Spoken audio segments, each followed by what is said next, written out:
the signals, goes back to throw. Now looks to take off and run. Elway inside the 10 and dives over the 5-yard line. Great play.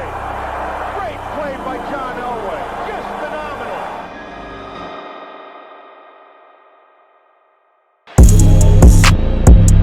Check swing roller. Tulowitzki. Colorado's the National League champion.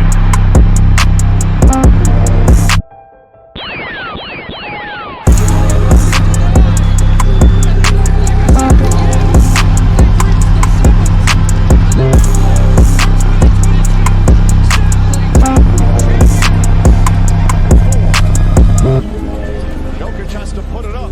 Falling away, puts it up. Bang! Nikola Jokic knocks it down. His foot was on the line. A two-pointer. What a shot.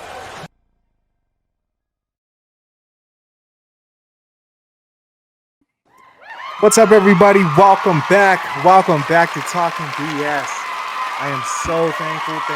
Thank you so much for joining me again, you guys. It's been a long hiatus. I've been out for a little while. Just really, trying to focus on, the BSB podcast that I got going on with my brothers Oso and your boy. So if you can, please go and check that out. We just finished up season 3.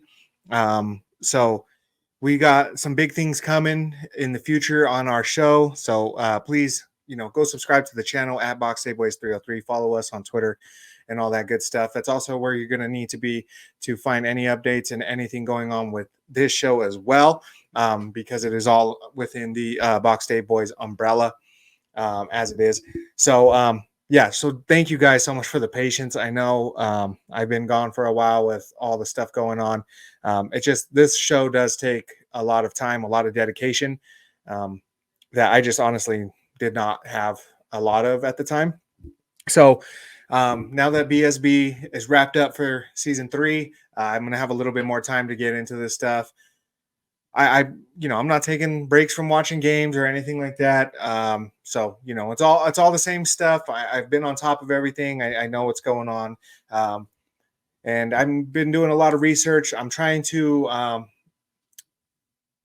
to get everything, kind of meshed into a place where I can kind of handle all the responsibilities of, the show, or, the podcast, this show, and, all the stuff going on in my personal life and everything like that. So, be patient with me. Please bear with me as I, try to figure out all that stuff going on. But while BSB is on our break, because we're going to take a good long break before we go into our next season. I'm not even sure we're doing seasons anymore. I don't know what, we got stuff planned ahead. We've talked about, but until we start recording all that stuff, we got a big stretch run here going into the playoffs for our Denver Nuggets. So, we're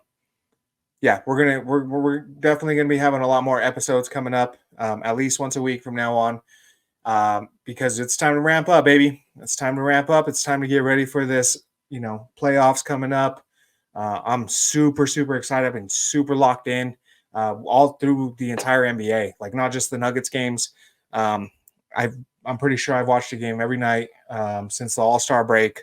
And the Nuggets have delivered, man. They've had some really, really big games.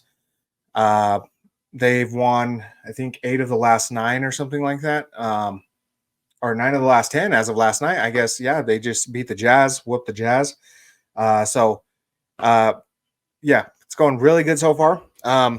But for this show, what I had planned, I actually did a poll on Twitter, I want to say yesterday or 2 days ago, asking what kind of show did you guys want to see? And I got kind of mixed results on it. It was near 50-50. The choices were discussing Statement Week, right? This whole week of the big games that we had going on, where we played, the Lakers, the Warriors, the Kings, the Heat, the Celtics, and the Suns. And the other topic was discussing Nikola Jokic's peak and where he stands as of right now compared to, a lot of other modern superstars that, we've had in the past few years. This is actually a topic Jason Timp brought up a couple weeks ago, I want to say now, where he said he would put Jokic in the, LeBron James, Michael Jordan conversation. And, he got a lot of backlash for it and stuff like that.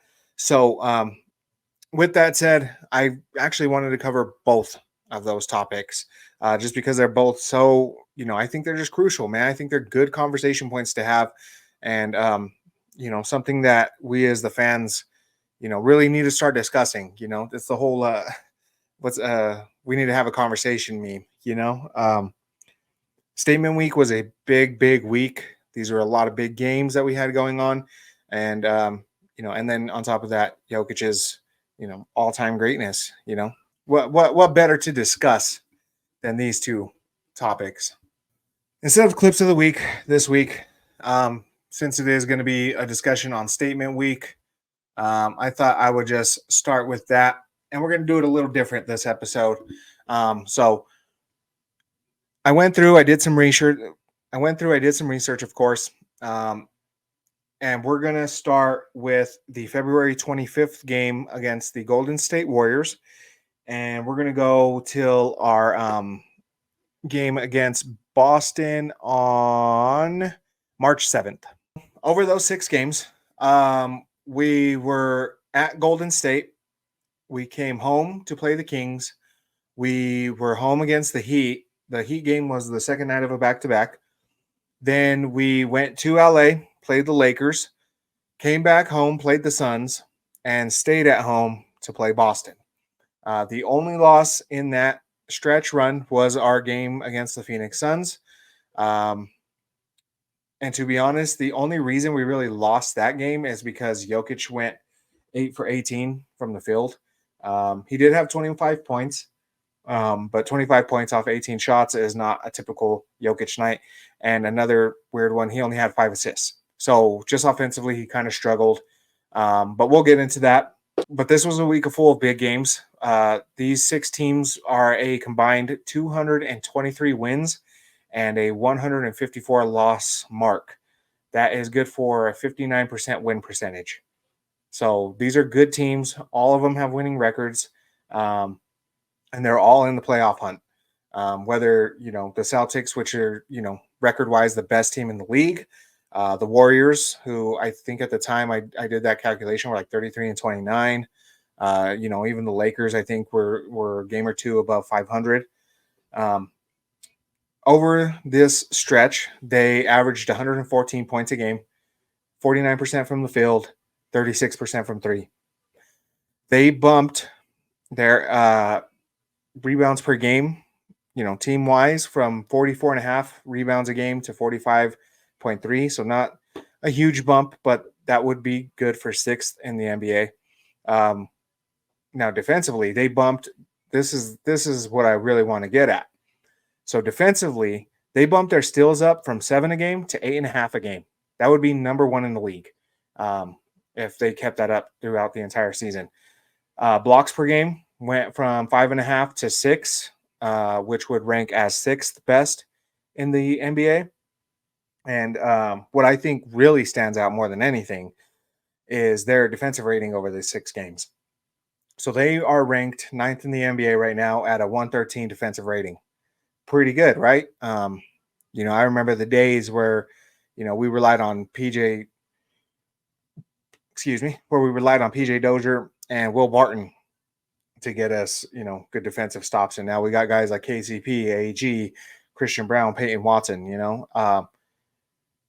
to be 9th in the NBA, when people were saying that Jokic could never hold down a top 10 defense is a good sign.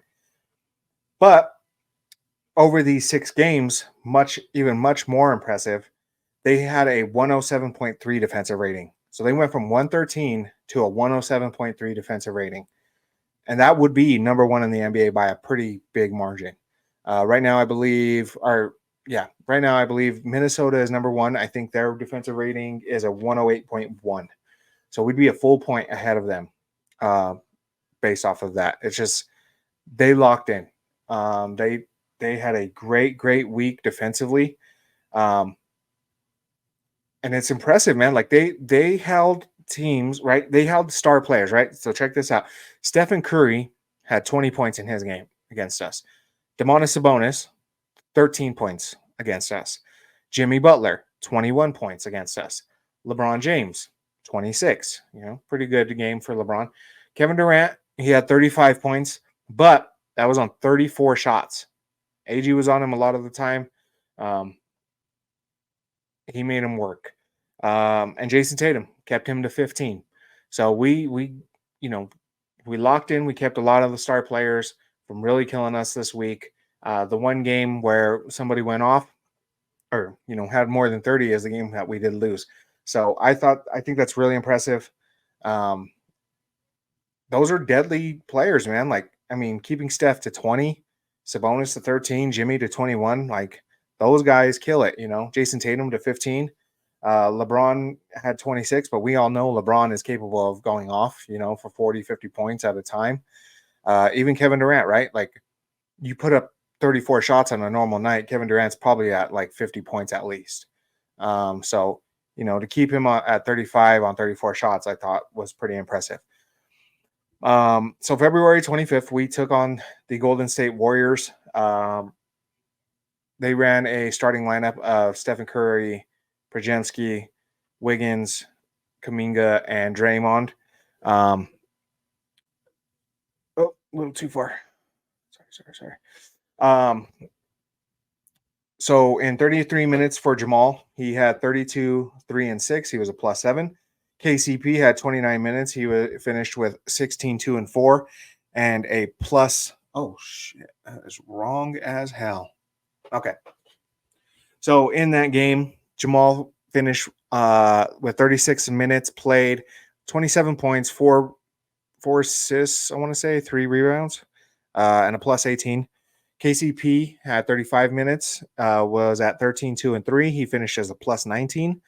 MPJ in 32 minutes finished with 9, 7, and 1 and a +8. AG in 33 minutes was at 17, 6, and 2 and a +21. Jokic in 37 minutes, 32, 16, and 16 for a +20. So a big take from the game. Jokic was fantastic defensively. He had a bunch of, he got his hands on the ball a bunch of times. He disrupted a lot of plays. We kept the Warriors to 103 points. That's impressive. That's a team, especially the way that Klay Thompson went off in that first half. To keep them at 103 points is really impressive. And this is the game where you could really see Jokic enter playoff mode, right? This was the first game of the big stretch, and he goes off for a 32-point triple-double. And for people, I hope that Nuggets Nation, I hope we don't become numb to this. A 32-point game for, I don't know, DeMar DeRozan or something is a good game, right? You'd be like, wow, like DeMar had a good game. He had 32 points. Like, that's a very good game. He must have had a big impact on the game, even if he had no assists, no rebounds, right? 16 rebounds. If a guy like Bam Adebayo had 16 rebounds, you'd be like, damn, Bam Adebayo had a good game. If Karl Anthony Towns had a 16 rebound game, you'd be like, Karl Anthony Towns had a good ass game. 16 assists, right? If Chris Paul in his prime had 16 assists, you'd be like, that's a good Chris Paul game. Like that's a good game. Any name a point guard, right? Averaging, if you went and got him 16 assists in a game, you're like, damn, that's a good game. He did all 3 of those. He did all 3 in one game. 32 points, 16 rebounds, 16 assists. Like, that is wild, man. Just completely unbothered by Draymond. Like I said, Klay Thompson had a huge first half. He was like firing from distance. Like, he had a vintage Klay game. And, as somebody who I kind of feel like Klay is a little corny. I'm not a huge fan of him, but I just feel so bad for that guy because he's just had such a rough year.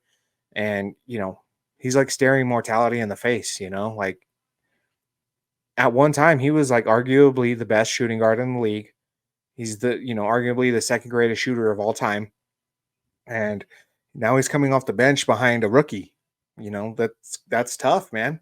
You see how frustrated he is in pressers and stuff like that, and I just feel bad for the guy. So he ends up having a really big first half on us, and like I said, we keep him to 103 points. And on top of that, you got Steph Curry waiting in the wings, like just sitting there ready to take over at any second, and he's outplayed by Jamal Murray. So he finishes with 20 points. Jamal had 27. He was a plus 18, just outplayed him. Just good game overall by everybody. AG did a good job. But it was a clear Jamal and Jokic game, and they just really took it to Golden State. February 28th, Sacramento Kings. So Jamal Murray in 33 minutes finishes with 32, 3 and 6, and a plus 7. KCP in 29 minutes was good for 16, 2 and 4. Finishes with a plus 38. All right, the plus minuses are going to get wild. MPJ in 24 minutes finishes with 14, 5 and 1, and a plus 35. Nikola Jokic in 29 minutes finishes with 14, 14 and 11, triple-double again, a plus 37. Aaron Gordon in 24 minutes, right? Just 24 minutes, 17, 6 and 6, and a plus 40. In 24 minutes, he leaves the game with a plus 40. Like, wild. So the Nuggets, they started this one off slowly. The Kings started very hot. Keegan Murray had some pretty big buckets. Sacramento finished the first with 35 points. Jamal ended up having a very big game, despite being guarded by, Davian, what's his name? Off Night. Davian Off Night Mitchell. He's guarded by Off Night and goes off. They blow the doors open in the second half. They never look back. And then the starters get a early night off. The Kings never really bring it close again. Like I said, Sabonis only finishes with 13 points. And Jokic was he was really good again defensively. This is the thing, man. Defensively, when Jokic locks in, he is by far the best player in the world. Offensively, on a typical night-to-night thing, he is, it's oh, okay, I could see an argument for Giannis. I can see an argument for, Luka or Shea or whatever, right? But when he's locking in defensively, man, there's no argument. There's nothing. He is the best player in the world. He finishes this game with 3 steals and a block on top of his triple-double, all within 29 minutes. And, just the plus minuses were off the charts for this one. February 29th, we have the second night of a back-to-back. This one at home against the Miami Heat. Jamal, in 14 minutes, finishes with 6 points, 3 assists, plus 7. He ended up leaving just before the second quarter with an ankle sprain. I think that's the one where he landed on AG's foot, if I remember correctly, where he came down. AG's foot just happened to be there. He stepped on it, tweaked his ankle, and did not finish the game. KCP in 34 minutes, 18, 2 and 2, and a plus 10. MPJ in 28 minutes, 30 points, 11 boards, 3 assists, and a plus 1. AG in 37 minutes. He was needed in that game. He played a ton of minutes. 16, 9 and 3. He ended up as a minus 2. Jokic in 38 minutes, 18, 11 and 7, and a plus 12. So not a great game by Jokic. This is the second night of a back-to-back. They got out to a hot start against the Heat, and honestly, they needed every single bit of it by the end of the game. Jamal Murray sprains his ankle, like I mentioned before, right before the half. And the thing that sucked is he was starting to look really good. I remember for a moment there, I was really worried, oh God, if he goes down for a while, this could suck, because he's just starting to round into form. In the game before, he finishes with 32 points. And he looked good starting this game off, because this is supposed to be the time. I saw people saying oh, why is everybody acting like Jamal died? This is the time where he ramps up, right? If you watch every game, Jamal's probably not in the best shape throughout the season, right? He gets winded, he gets tired, and like the cardio stuff, he doesn't really start taking seriously until like the last few weeks of the season. So if that was the case and he got hurt, like when's he going to get that cardio and when is he going to start getting into really good shape? This is when he starts really mentally locking in and becoming, playoff Jamal and stuff like that. So like missing that time would have been crucial. Christian Brown stepped up. I remember, the second half, he was bringing the ball up the court quite a bit. I mean, Christian probably needs to still work on his ball handling a little bit. One thing that frustrates me is that he kind of picks the ball up a little too quickly for more. Can't talk. He picks the ball up just a little too quickly for my taste. Like he anytime he's just like, as soon as he's engaged, he just wants to pick the ball up. So I think he just needs to get a little more comfortable with his handle. But I think it was, real nice to see that he was willing to step up like that and become like a secondary ball handler for Reggie while Jamal was out. And this game was gritty, man. Playoff atmosphere. It's the first time we were playing Miami since the finals. And, I remember even Jason Timpf on one of his shows was like, this felt like game 6, like this felt like what that series would have continued to look like. I thought that was a really good point. This is the first time Jokic didn't record a triple-double in 6 games. Bam Adebayo played his ass off, right? I think he had I'm not 100% sure, but I think Bam had 20, 22, 23 points or something like that. Mid-range was automatic. He played really good defense on Jokic, even in one-on-one situations, right? I remember seeing a video after the game, and MPJ was clearly taller than Bam Adebayo, and that's our 3, that's our 5. So, for being, a little bit on the smaller side, I thought he did a fantastic job. I even had a conversation, I want to say a couple days later, because we played the Lakers the next game, and I remember talking to a Heat fan, and they were like, so, who do you fear more, Anthony Davis or Bam Adebayo? And I was like, you know what? Until recently, man, it was Anthony Davis, but Bam's stepping up, man.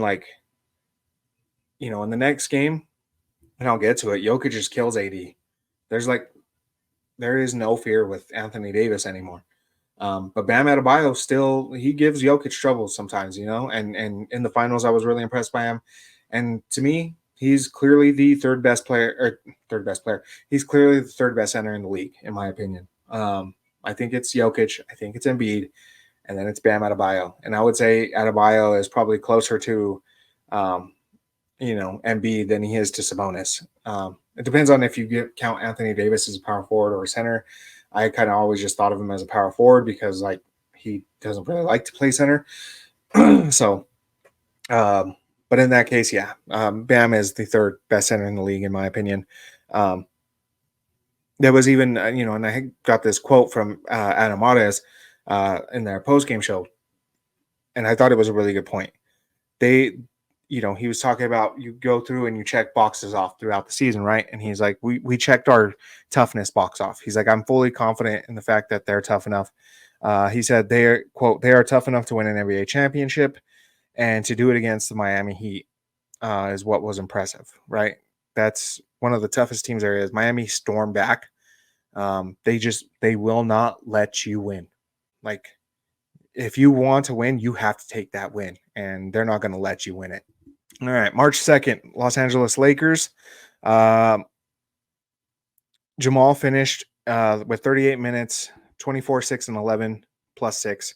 KCP did not play. Christian Brown, I believe, started in his absence. MPJ in 37 minutes, 25, 10, and 4, 25-point double-double. He's plus 4. AG in 35 minutes, 18, 9, and 5, almost gets another double-double, finishes a plus 10. Jokic, 39 minutes, ends up with 35, 10, and 7, and a plus 16. The Lakers, they were at home. They had a lot to play for. This was LeBron's 40K game. He only needed 8 points to reach 40,000 points in his career. And you could tell, the Lakers came out motivated. They had all the reasons to win. And the first half pretty much went their way. They hit a lot of big buckets, a lot a lot of easy looks, to be honest. Denver didn't look like 100% on point, in my opinion. And Anthony Davis, like, widely considered the best big man defender in the NBA, right? Like, a lot of people would say that. And Jokic finishes with 35, 10, and 7 and a plus 16. Like, he's not an answer for him anymore, man. Like, Jokic hasn't figured out. He is, but yeah, Mr. Manhattan, where he tells, the smartest human that ends up being the villain in it. He's like, the smartest human to me is more significant to me than the smartest ant on the planet. He's like, it makes no difference. It's the same thing. It's like Anthony Davis makes no more impact than the worst center in the league on Jokic. So, like, to Jokic, Anthony Davis and Daniel Gafford are in the same pile, which is fucking nuts. Like, it's Anthony Davis. And I don't, like, I respect the guy's game and his talent level and everything like that, but there really is no difference, to Jokic between those two guys. No KCP, does not matter. Jokic was like fully in his bag. MPJ chips in 25-point triple-double. The Lakers did make a run, right? They made a run deep in the fourth quarter. LeBron James doing, his whole thing. And they start really thinking like, oh, okay, we're gonna come back and we're gonna win this. No, you're not. The Nuggets, I think, finish them like on a 10-2 run. Big run to end the quarter. Lakers fans end up begging to have Darvin Ham fired, and that D'Lo finishes the game because he would have made a difference. It's like, come on, man. Cam Reddish finished the game playing defense on Jamal Murray. If you had D'Lo in, just hemorrhage points. You cannot hide you cannot hide Austin Reeves and D'Angelo Russell on the floor against the Nuggets. Like, I don't think Lakers fans understand that. You can't do that. You're going to hemorrhage points. Is D'Lo going to hit a shot or two? Maybe. Like, I'll give it to him. He had a great night the other night. I watched that game against Milwaukee, right? No LeBron, and he goes off. I think he had like 40-something points. Like, he can hit shots, right? Depending on the game. And it would have been nice, right? You would have had another like spacer out there, a guy who could kick it to and get an open shot or two, whatever. You really think he's going to keep up with the entire Nuggets offense? It's not happening, man. Like, the way I explained it is like, we finish on a 10-2 run. If you had D'Lo in there, it would have finished as a 20-6 run, 20-8 run. Like, it doesn't matter, man. You guys have a personnel problem. It's not Ham's fault. I don't think Ham is a great coach as it is, but it's a personnel problem, man. You don't have enough guys who can play both sides of the ball. You don't have you don't have that fifth guy that, you can rely on offensively and defensively, like contenders have, like actual contenders have. So yeah, it's not a coaching issue. You guys ran into a personnel issue. A little side note on this: when I was doing the research for this, just wanted to point this out. ESPN had articles for every single one of these games except for this one. So just a little side note. March 5th, Phoenix Suns. This is the game we lost. Jamal in 42 minutes, big minute totals because we went to overtime, of course. 42 minutes, finishes with 28, 7, and 9, ends up with a 0 plus minus. KCP in 38 minutes, 11, 5, and 3, minus 18. MPJ, 40 minutes, 20 points, 7 boards, no assists, minus 13. AG in 34 minutes, 7 points, 3 assists, 3 boards, minus 22. Had a rough one.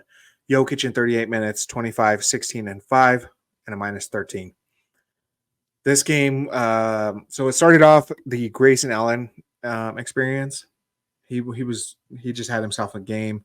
I think he made like his first like 8 3-pointers or something nuts. He ate. The Suns went on a 21-1 run in the second quarter and ended up going up by I think it was like 70-50 at one point. It was matter of fact, I think it was 70-50, something like that. And then Jamal goes, he gets this big dunk. he would not go down without a fight, man. Like, the Suns are Jamal's favorite team to play against. I feel like he would not give up on that game, and he willed us back to it. P. Watt picked up on that energy. He had a lot of pretty big. He had a few big plays in that third quarter, and yeah, Denver storms back. Jamal hits this nasty mid-range fadeaway over Royce O'Neal to go up 3. And it's looking like, okay, they storm back. This is exactly what it was. Like, Phoenix is a terrible fourth quarter team. It looked like what everybody had kind of predicted. And then Kevin Durant hits a clutch 3 over AG with 26 seconds left, and the game goes to overtime. And when it goes to overtime, Denver just looked out of sorts, man. They really did. Like, they just didn't look like themselves. It was very frustrating to watch. I remember I was pissed when I was watching it because it was like, it just wasn't Nugget basketball. It was very weird that, they just kind of let it kind of go like that. Like, kind of just let go of the rope, felt like. I mean, defensively, you're not stopping Kevin Durant most of the time, especially if he's hot like that. Like, the way he was feeling, especially after hitting that big 3 and coming into overtime, like, it's going to be near impossible to stop that guy. So, you live with that. But offensively, like, come on, you didn't do anything. Like, I think you finished with like 6 points in the fourth quarter or something, or in the overtime quarter, like something like that. And it was just a disappointing 5 points, as a matter of fact, because the game finished 102-102 and they ended up at 107. So yeah, it just didn't look like Nugget basketball in that overtime period. And it is what it is.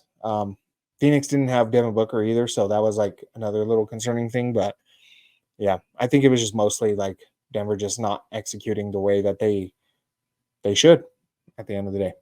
Let's get back on this winning record, though. March 7th, Boston Celtics. Best record team in the league. Jamal Murray, 37 minutes, 19, 6, and 8, a +4. KCP in 34 minutes, 11, 3, and 1, and a -3. MPJ in 30 minutes, finishes with 9, 2, and 1, and a -4. AG in 34 minutes, 16, 9, and 1, a -6. Jokic, 34 minutes, 32 points, 12 boards, 11 assists, +9. So him and Jamal, out of the starters, are the only ones that were a plus in the starting unit. This was a big game with big implications. This was about getting that mental edge, because these are two teams that a lot of people are predicting to go to the finals. It's, to me right now, it's the two best teams in the league by a pretty wide margin. Like, if you watch other teams and stuff like that, like you could see they're clearly not on the level of Boston and Denver right now. Boston came in, they were determined. They wanted to make a statement after Denver beat them in Boston, but Denver would not back down. And this turned into one of the best games of the season so far. Definitely one of the best Nuggets games of the season. The Nuggets were down, right? The end of the second quarter, they went on a 10-2 run and ended the quarter on a Jokic buzzer beater over KP. Jamal, too, had a buzzer beater in the first quarter that was wild. So 2 buzzer beaters in a row was just like, felt good about it. Yeah, so Denver goes on a big run in the third quarter. P. Watt has like a lot of energy. Christian comes in, he actually has a really good game. And the third quarter, they kind of like really start cracking it open. I remember I tweeted out like the Nuggets would beat them by like at least 10 points. I have that tweet on standby, baby. I was like waiting. I was like, oh, we're about to blow these motherfuckers out. But credit to Jaylen Brown, man, because, during that whole run, like, he kept them in it single-handedly. Like, so much to the point that, like, the broadcast was even like, this is Jaylen Brown versus the Denver Nuggets right now. What the hell? Like, he had a hell of a game. He single-handedly kept them in that. So shout out to Jaylen Brown, man. That was a really good effort, really good game from him. Starting the fourth, Boston started pressuring Murray in the backcourt. Worked really well. Got them back into the game. Drew Holiday did really well. Derek White did really well. They came up with a lot of, key turnovers, fast breaks, good defensive stints, and brought them right back within the, striking distance. Peyton Watson. So he had like a bad play. I forgot what it was. And then he comes back and he just plays really well. He actually even think he stays with the starters for a good minute. That's why MPJ has like 4 or 5 minutes less than everybody else in the starting unit, because Malone kept Peyton Watson in there very wisely. He brought a lot of energy. And then so Peyton had a massive block on Jaylen Brown where he like jumped over Jokic's back and like landed on his neck and shit. Peyton Watson is a fucking wild kid. But he's all heart, man. He wants to make impact plays. But the Celtics, they can just keep fighting. That's a good team. They're just going to keep fighting. 23 seconds left in the game. Jokic takes Porzingis off the dribble. Nasty little spin move, hits him with the shoulder. Drew Holiday and Jaylen Brown reacted really fast to it. Plug up the lane.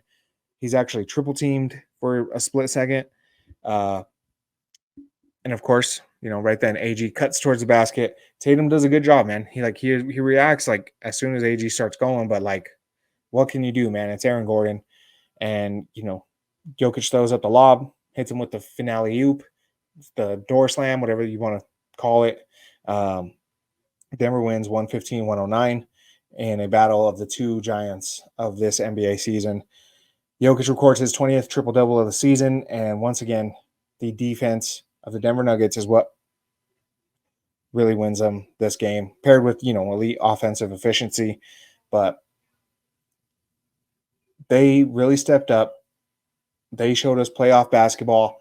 They showed us that they're ready for all this. And, I was talking to Pete from Four Corners podcast last night, and like I was telling him, so far in the season, we haven't really had any big, games where I could be like, where I felt comfortable saying like, oh, the Nuggets are going to win the championship, right?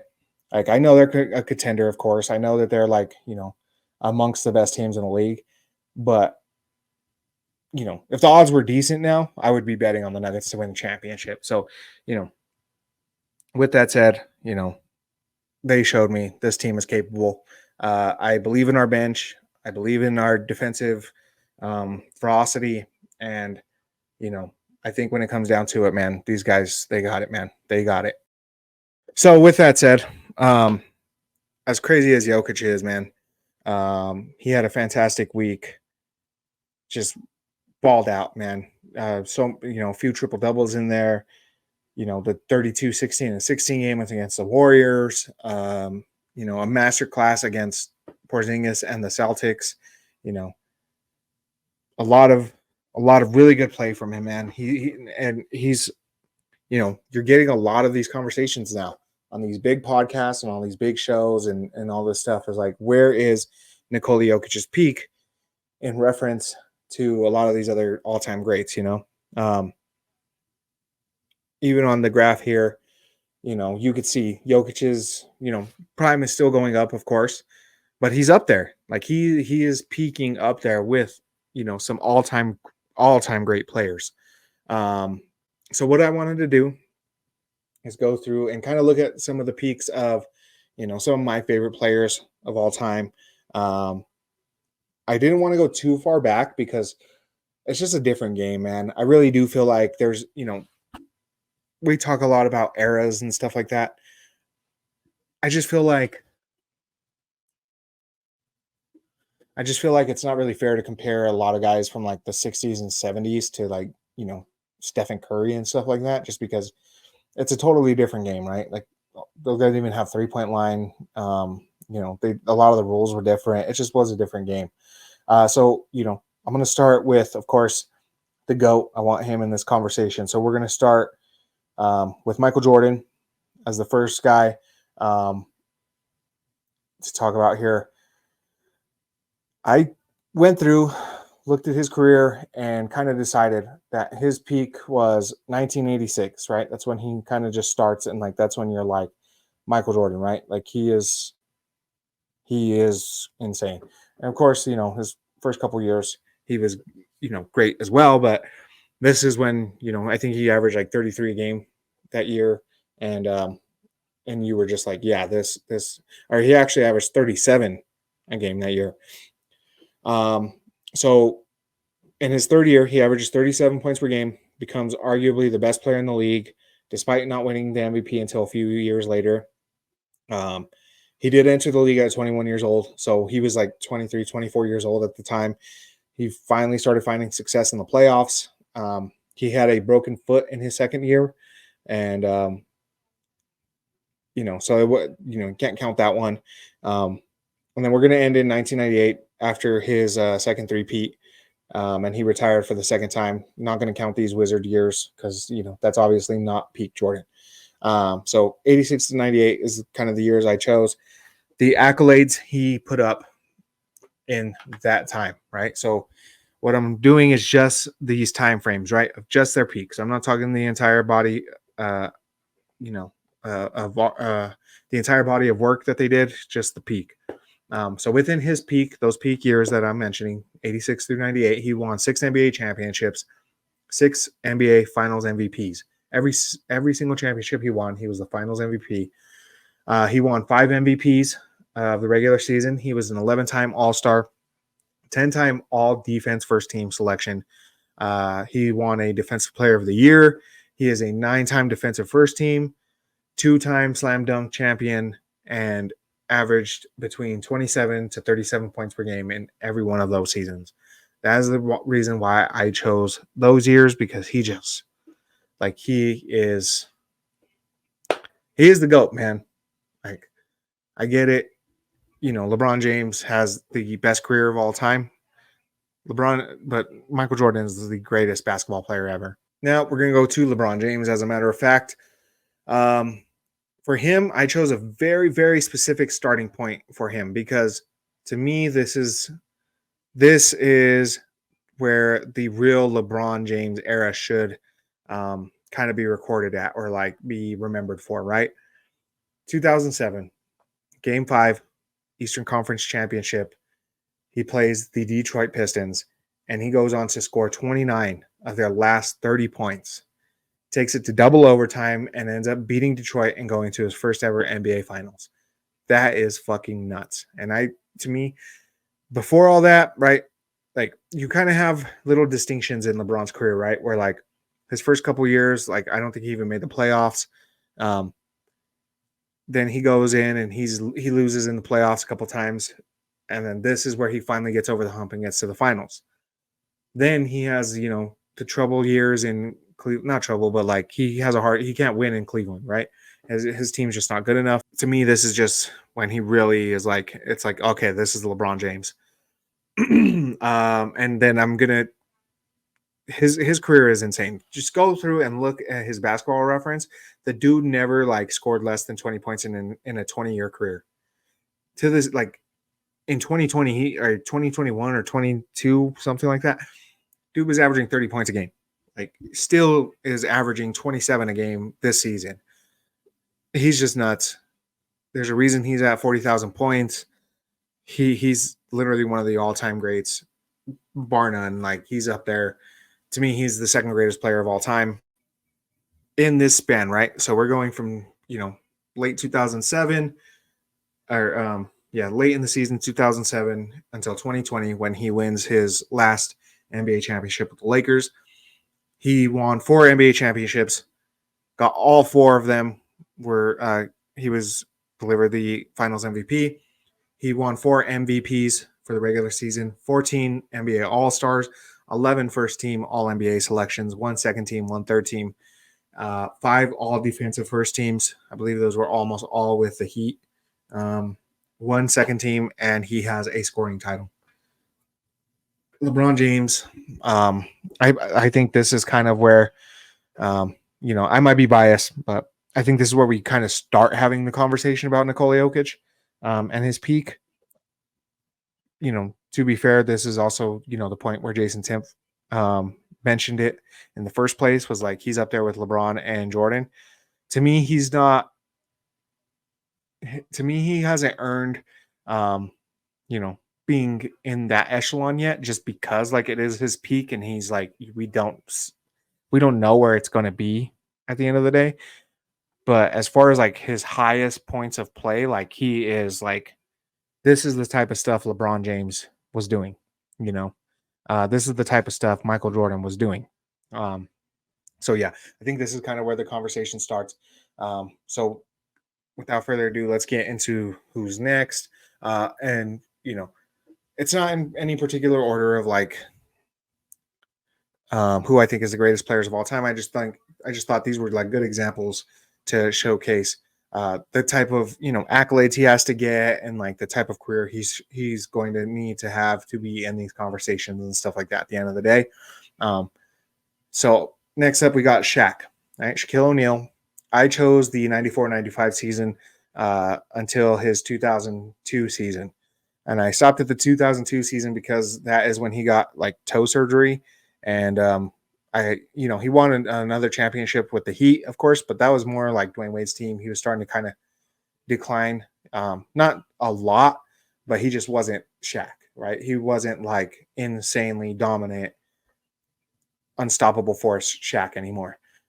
So in that span, he won 3 NBA championships, 3 Finals MVPs, 1 NBA MVP, 7 All-Stars, 4 first-team All-NBA selections.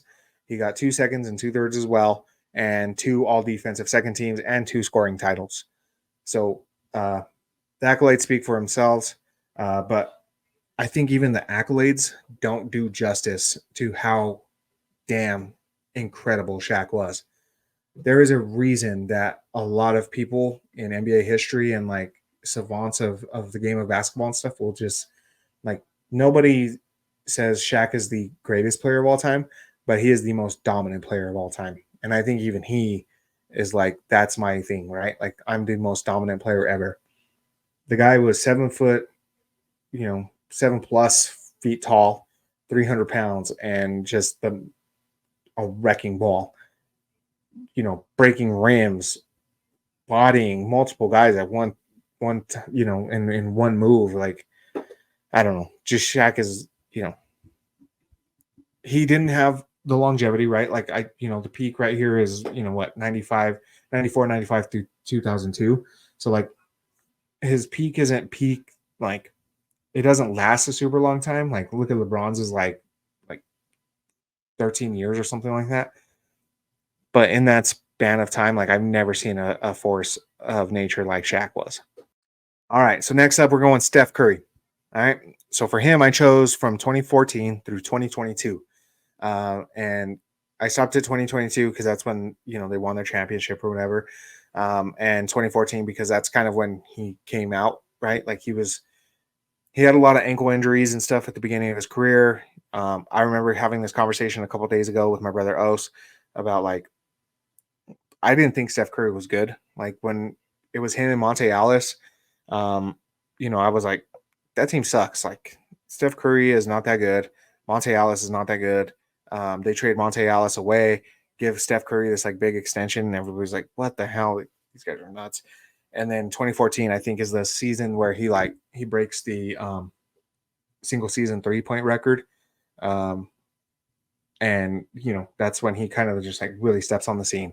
So between that time, he is a 4-time NBA champion, right?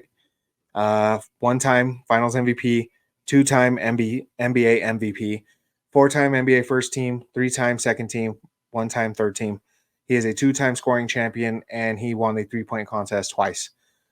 He is also the head of the greatest team of all time, in my opinion. The 73-win Warriors with Kevin Durant and himself and Draymond and Clay. And that team was just insane. And he was the best player on that team. So, that's just, it's wild, man. Stephen Curry, I mean, I think he's a top 10 player of all time. I'd love to know what you guys think. I think he's going to be, go down as top 10 player ever. Like I said, it's kind of hard to compare eras, right? Like it's hard to say like who was better, Stephen Curry or Bill Russell. It's like, Bill Russell, won a bunch of titles when there was like 8 teams in the league. So, it's just hard to compare those. But to me, I think he's up there. Let's go with our 5th example here. Kobe Bryant. Rest in peace, Kobe Bryant. I chose the year 2000 through 2010. He was drafted in 96, but he was not I think his first 2 years, he averaged like, I think like 7 points and then like 15 points or something like that. So of course those aren't his peak. 2000 is really when he was like me and Shaq. It was like him and Shaq is like the dynamic duo, you know. Before that, it was like Shaq was just Shaq, you know. It was like, oh, okay, we'll have to worry about Kobe too, but like it's not Kobe and Shaq. You know what I'm saying? Like I don't know how else to really, you know, emphasize that. But that's when he really like became Kobe Bryant. And then I went to 2010, just because that was kind of like the last real good Lakers season. He had good years after that, but it just wasn't. That's just not his peak anymore. You know, that's when he was really starting to decline. So in that time, he wins 5 NBA championships, 2 Finals MVPs, 1 NBA MVP, 10 All Stars, 3 All Star Game MVPs, 8 All NBA first team selections, 2 seconds, and 8 All NBA defense teams, All NBA first team defense. So, you know, basically, I just wanted to go through this and show you guys some resumes that, you know, Jokic is going to have to compare himself to. Um, to me personally, I think the whole reason that like you can even say Jokic could be in that, you know, LeBron James and Michael Jordan echelon is because if you look at those last 3 guys, right? Shaq, Steph, and Kobe, they don't have nearly the same like accolades and stuff that the other guys have. And longevity too. Like on top of it, like Jordan gets a lot of crap for, you know, not having the long career that LeBron did. Uh, but I mean, peak like 86 through 98 is like a very long peak. That's, you know, what, 12 years, 13 years. Same with LeBron. He has like a 12, 13-year peak. You know, whereas like Curry, right, is 2014 through 2022 is like, you know, it's not, it's 8 years, it's 8, 9 years. It's, you know, those extra 3, 4, 5 years of peak performance is like, that's a big deal. So yeah, like Steph is still Steph, and you know he's still like incredible, but he's just not, you know, Steph anymore. He's not old, you know. He doesn't. I don't know. When I watch the games, I'm not like, oh, he's better than Jokic. Jokic is the best player in the world, you know. Um, so that's just some stuff you might want to look at, and some numbers that, you know, accolades that, you know, Jokic is going to have to get to in this peak, and I absolutely 100% think he is capable of doing it. He's got 1 Finals MVP, 1 NBA championship, 2 regular season MVPs, probably 3 coming up. You know, let's say he wins his 3rd MVP, right? He's going to have more MVPs than Shaq. He already does. He's going to have more MVPs than Kobe Bryant. He already does. He's going to have more MVPs than Stephen Curry. You know, so then that's when you start really getting into like, okay, LeBron has 4 MVPs, Jordan has 5 MVPs. You know, Bird, I think, has like I don't remember how many Bird has. I think he has like 3 or 4. You know, Magic has a few. Like, you're getting into like the greatest players. But at the end of the day, it comes down to winning, right? You got to win your championships. You got to get those rings, and that's what ultimately is going to decide where you stand all time, right? Like that's the reason I put, you know, the awards in the order that I did, right? Because that is what's most valuable in my opinion, right? How many NBA championships you have? Okay. How many Finals MVPs do you have? Okay. Jordan is 6 for 6, right? 6-0 in the finals, all 6 final MVPs. That's why he's the GOAT. You know, LeBron, 4 finals appearances, won all 4 final MVPs. He had guys like Dwayne Wade on his team. He had guys like Kyrie he had guys like Kyrie Irving on his team. You know, so that's why he had Anthony Davis on his team. That's why. You know, like Steph, 4-time NBA champion. He has 1 Finals MVP. He can be shut out of series. You know, Kobe, 2 Finals MVPs. Those 3 championships he won before, those were Shaq's, man. Like, as much as as much love as Kobe Bryant gets, like, Kobe was not as good as Shaq in those early years. He was a great, great, great player, He was an awesome number 2, probably the best number 2 in the league at the time, but he was number 2. So like Jokic was never a number 2. Jokic has been the best player in the world for arguably 3 or 4 seasons now, and I think it's fair to have him up there. But yeah, I went on way too long here. I'm going to record because typically on my normal shows I'll do the clips of the week. So that was replaced this week with my breakdown of statement week. So there will be no clips of the week this week, but I will every day for the games I will be uploading individual shorts, I guess, reels, TikToks of breakdowns of the game coming ahead of that day. So I will get on that right now so that we can have good breakdowns for the games coming up here in the near future.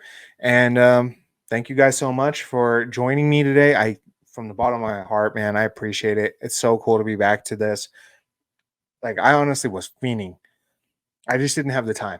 I hope you guys understand. I did not have the time, but I was like fiending, man. Like I would look up, cleaning the glass and like, basketball reference and stuff all the time and just be like, man, I don't have anything to like, I can't do my show this week. I don't have the time to do it, but like, I don't have the time to prep it, but like, I'm finding all these cool little stats and stuff like that. And like, yeah, just, I love this stuff, man. This is so fun.